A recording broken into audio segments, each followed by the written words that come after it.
Good afternoon, guys. It is finally the day that we're going to start doing the 12 volt setup in the back of the Colorado. So it's going to be a very basic setup, I would say. We've pretty much got switch either side. We've got Anderson plug, a couple of SIG, couple of USB sockets, a DC-DC charger, our fuse block. We'll have a air compressor like hardwired that I'll just switch on and go for it. We've got a battery under that box. I'll have LED light strips inside the canopy, all RGB, so I can do colors and party lights and all that sort of fun stuff. And then I'll also get that backlight that's been on there forever, get that up and working. But other than that, it's a very basic setup. So Anderson on the other side, obviously, for where the fridge will go. This side, the driver's side, sorry, is just going to be storage. So I'll have a SIG socket over here and like a battery monitor thing. Very basic setup, nothing too special. We will be running a solar panel on top of the cab. I won't be putting it on top of the canopy just in case I go for a rooftop tent anytime soon. That's essentially it, really. So we'll be able to live off the grid with the panel. I'll have the charger charging the battery underneath, which I will eventually be getting a lithium one. Currently, I'm going to be using my old one out of the car, so that still holds charge pretty well. It just wasn't enough to crank the car over. So it'll do for camp lights and things like that for now. And then obviously I won't be running a fridge off it, but I'll get the lithium one soonish before I get the fridge. And then we'll be able to deep cycle it with the fridge and all the good stuff. So my first step is going to be to get the mains, which is all this here.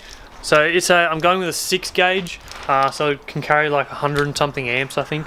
I'm over engineering it because I don't want to, well, the air compressor carries 90 amps. I have completely wrapped that 6 gauge active cable in some corrugated conduit. So that is all sorted to run from the main battery at the front of the car with fuses and stuff, which I'll show you later. But that's our first step. We're going to run it all the way back to here. Earlier this Arvo, I went through and actually insulated the whole roof. So if you guys can remember back when I done my Commodore sound deadening video, which by the way never worked, this is the same sound deadening stuff that I basically had left over. So it's just a foam with like a foil backing, but this whole canopy gets a lot of condensation overnight and things like that. So I'm hoping this will stop with that condensation a little bit. So the canopy is still holding up really well. All the carpet is on very nice. Those are all dirt marks and stuff from me climbing into this Arvo, so they can come out. But it's all sticking well. I'm really happy with it. Now the only problem I had was this back panel. So if you guys remember, I used that spray adhesive, the Sellies stuff, and if you can kind of see that it's just flexes heaps. So it's not actually tacked to the plywood at all. Maybe I was just a bit impatient with it, or maybe it's just not that good. I don't really know. But it basically hasn't stuck anywhere, so the whole thing just is all soft. The carpet's not going to come off because I've stapled it and I've screwed it, and eventually I will be screwing things like an axe and an umbrella and stuff to the back wall, so I'm not too worried about it. But the rest of it has stuck like nobody's business. It's perfect. So I would highly recommend getting that tub of just cheap adhesives, carpet adhesive stuff from Bunnings. I'm absolutely stoked and I can't wait to get all this 12 volt in.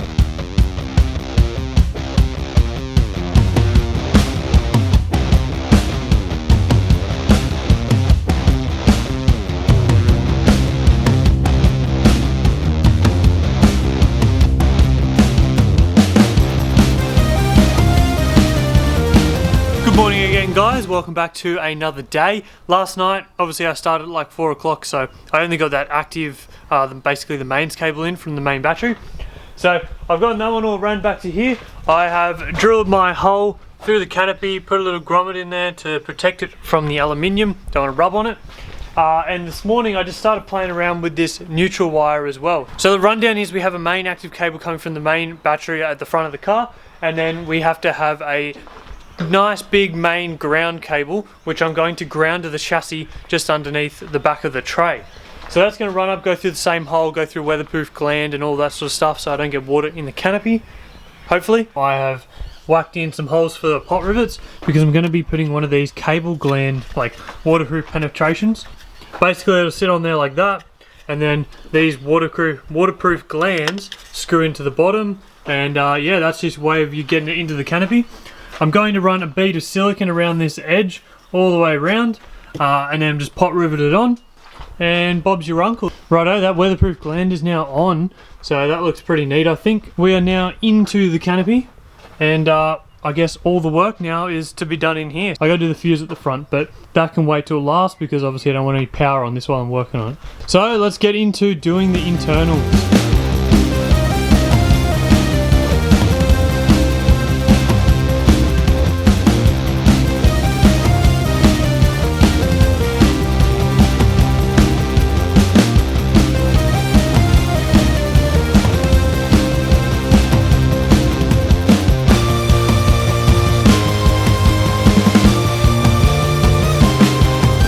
Righto, well it's been a while since I've given you guys a recap. So I went through and basically smashed out most of this side's cabling. All my lighting's done. I've got the cigarette socket over here.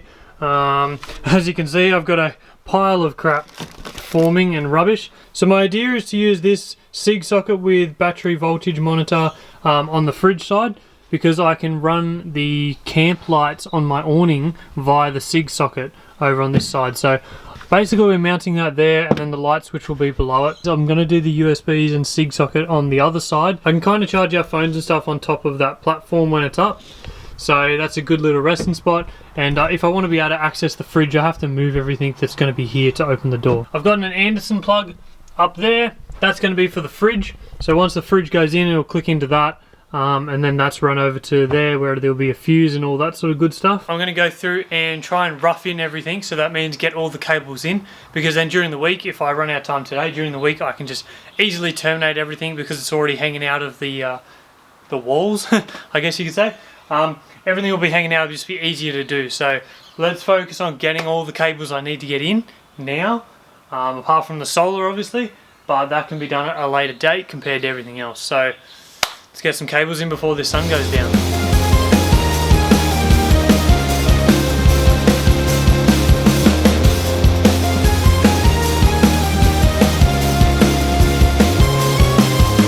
Righto, this is going to be the last recap for today. The sun's just about to go over, so I'm going to give you a quick look before it gets too dark. I've got most of the cables through. There's a few other things I've got to do and a few neutrals. I've also got to cut a couple of holes in that panel, but that'll be for another day, I reckon. I'll probably play with it either during the week, and I'll obviously show you guys anyway, but it'll either be during the week or next weekend. Anyway, decent day. We got a fair bit in, so fingers crossed, just another day or another few hours, and we'll have it all sorted out. So I'm going to start packing up now because it's just getting dark. I can't even see anything, and I'll pick this back up when I resume. A few moments later. Good morning, guys. Welcome back. It's been a week. Today we're going to be trying to finish it off. By memory, I think I've only got a few neutral cables to run and basically terminate everything. So get everything connected up and plugged in, and we should be rolling. I've got to get the battery and the air compressor in today, and then I've got to cut a few more holes in this panel. My lights also haven't fallen down at all, which are just LED strip lights that are stuck to the canopy, that is a very good sign considering they were about $8 each on eBay. So just as a disclosure, pretty much everything is from eBay, all this stuff. So cabling wise, the LED strip lights, the battery monitor, the weatherproof gland thing on the outside here, it's down there, which by the way doesn't leak, which is great. It bucketed down rain. I had absolutely no water inside the canopy. I had no water through that gland, and I mean that is a really good sign because I would leak like a sieve when it pissed down like that. So I think that waterproofing is definitely helping. The SIG sockets and fuse holder that I had, this one just here, that was from the original Canopy setup when I bought the car. So I ripped all that out and held onto it for a couple of years, and finally get to use it now. The Andersons from eBay, basically everything's from eBay. Yes, it's all cheap, but you still spend quite a bit of money to get this stuff going. I've probably spent easily $400 or $500, not including the DC-DC charger. I think that was about $350. We got a good discount through a mate, but everything else is basically from eBay and a bit of stuff from Bunnings. That's including a solar panel. That's not including the battery or the air compressor. You know, once I have the fridge, I plan on getting the Bushman's 85 litre, which is about $1,400, unfortunately. And then I want to get a lithium battery, which I've found some for under $600 that are apparently pretty decent. Obviously it's not like a Red Arc one or anything that are $1,200, but we'll see. It's good to start cheaper. I guess the poor man does pay twice, but if they have good reviews, I'm pretty happy to go with that. Well, I've just whacked in the battery monitor and the circuit breaker for the air compressor. I'm going to start terminating everything now, and then I can work out what neutrals I need to run back to the battery. But man, we're getting there. I reckon by the end of the day, I will have these lights on and I'll be pumping up my tyres with my brand new compress. Fingers crossed the battery can handle the compressor though.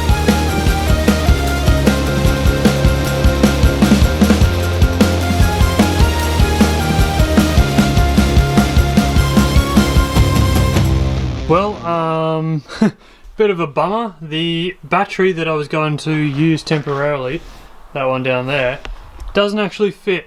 So I'm going to have to order my lithium one sooner than I thought. And I'm also missing a few connection, or sort of like ring terminals and things that'll just make it a bit more professional. So I might grab some of them during the week, which unfortunately means I won't be livening it up today. Got my cables here ready to go, but again, I need to get some nice ring terminals to sort of mount on that. I don't have any that are that small and also basically that big, I suppose, to fit around that gauge cable. Hopefully that battery will come in soon so that I can get it in, get it working and get it going, because I'm keen to see these lights. I just want to test them, see if they work. Let's flick to the next day. Right, well, it's probably been another week or so and we're going to just try and finish this off, but I need to figure out how to mount the battery down so it's not going to go sliding around everywhere. What I've come up with is basically a tie down strap. I'm going to screw that to the floor with a couple of just little straps. There's just a building material. I'm going to strap it to the ground. Basically I'll lay the strap out, screw it down, then that's not going anywhere. It'll wrap around the battery, around the compressor as well, tie up, and it's basically a quick release system. I've got some anti-vibration mat stuff, like gym flooring. That will go underneath the battery. It was recommended to me by the wholesaler, by the supplier of the battery. So we've got all our straps in now. That's just a long length of strap that I have to cut off. So in here, obviously you can see they're screwed down. It's all strapped in, not going anywhere. So we can put the rubber floor matting, or the rubber vibration stop stuff in now. And all I'm going to do is just sit it in there like that. And then that'll basically stop the battery from vibrating around a lot and shaking and damaging and doing all that bad stuff. So that's pretty much all I'm going to do. I'm not going to screw them down, they're just going to sit there because the battery will obviously sit on it and then all the straps will clamp it all down. The reason I don't want to put screws in there is because it's the bottom of the battery, which is plastic. If for one day the screw head was sitting up slightly too much and it was rubbing on the bottom of the battery, then it can create a hole, and over a long time period I don't really want a hole in there. And then for the air compressor side, it's essentially the same thing, and we're just going to put this a little bit of rubber in there that I had in before, so that would give the compressor a little bit of vibration resistance, even though it's already down there, it's already on rubber feet and on its own little base. So this rubber will be fine in here. This is just to prevent it just a little bit so it's not straight on the plywood. That'll go on, and then I'll just whack a strap straight over the front of it. So just like that. I put the handle up, gone through the handle just so that that can actually move, so I don't really want to move it. But that's all I'll be doing. The hose will stick out there like that. And how good's that? Compressor's set up in. Now let's get the battery in and get these terminals going so we can turn it all on.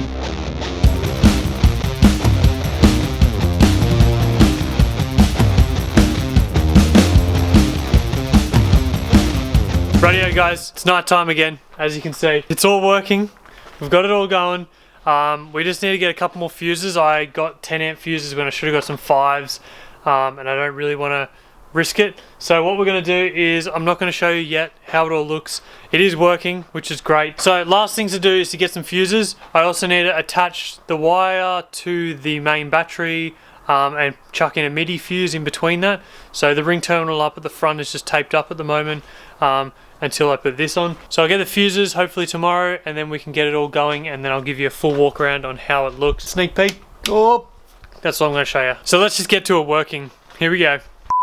Well, scratch that. Fast forward a week and we are here today. I got a little bit carried away during the week with my dad, and well, I'm playing with a bit more carpet. You guys know that I was getting a fridge. I was going to show you the install, but it is basically just the same cabinetry making that I just done with the whole canopy, and the fridge is not something special. So take a look. We have installed an 85 litre Bushman's upright fridge in the canopy here. I will give you guys a look at how we did install it. just a quick rundown so you have an idea of what to do if you're installing your own. But other than that, it's a pretty simple install, and they basically give you instructions with the fridge itself. So from the back side of the fridge, essentially all you have to do is build a box around the fridge based off the specifications they have in the manual. You have to allow 40mm off the back, so that's what we've done, but we did modify the height of the top piece just so that it's in line with the surround of the fridge on the front. We fixed it to the floor down here, it's screwed up in the corner, and then we just put basically some right angle up on the wall. That was a bit of a shelf for it to sit the top on. And then I have a back piece, which is this bit here, which will look like that, a big air vent. Nice, there we go. It'll sit like that, nice big air vent straight on the back of there. You need to let this thing air, so I just went maximum, got the biggest hole I could put in, and it's just some stainless steel like fly screen pretty much that I screwed into the back. So that thing is strong as, if anything hits it, it shouldn't punch it through. From the front, it is set back a few 100mm, I can't remember the exact measurement, but that panel that was here, basically I cut the front off so that I can still use this little section here, and we screwed that back panel down so that it can't lift and you basically can't access the little hatch under there anymore. The fridge fits in the box, you build the box around, and then you get some screws. Basically there's 4 screws in either side. The top is, like I said, I made it so that the carpet and the timber would come up to the top of this. Their plan was that it sort of goes to that join there, which I didn't really want to have this just overhanging, so we built the box up a little bit higher than what their specifications say, but I think it looks pretty good. I did have to remove this SIG socket and relocate it a bit more forwards because of the door, but at the moment we just miss it. It is very, very tight, but luckily we don't hit. All my stuff is in here. I obviously haven't used it yet. I haven't even got it flicked on at the moment. Righto, the canopy setup is now complete, for now anyway. We've got the fridge in and working, we've got the lights in and working, the batteries in and working, the compressors in and working, everything is in and working, everything is looking smick, and I'm so keen to go and take it out once Freedom Day is here. I'm sure you're eager to take a look, but before we have a look, I wanted to thank you guys for watching this video today. I hope you enjoyed the setup. I hope it gave you a little bit of inspiration when doing your own setup. But for now guys, thank you for watching this video. Leave a like if you liked the video, subscribe, and put a comment down below if you got any questions or anything. Maybe you just want to tell me about how cool your setup is and what I should have done. Give me any hints you can down below, and I'll read all the comments. So if you guys have got any ideas on what I should do to it next. Alright, I'm gonna stop talking now. Let's take a look.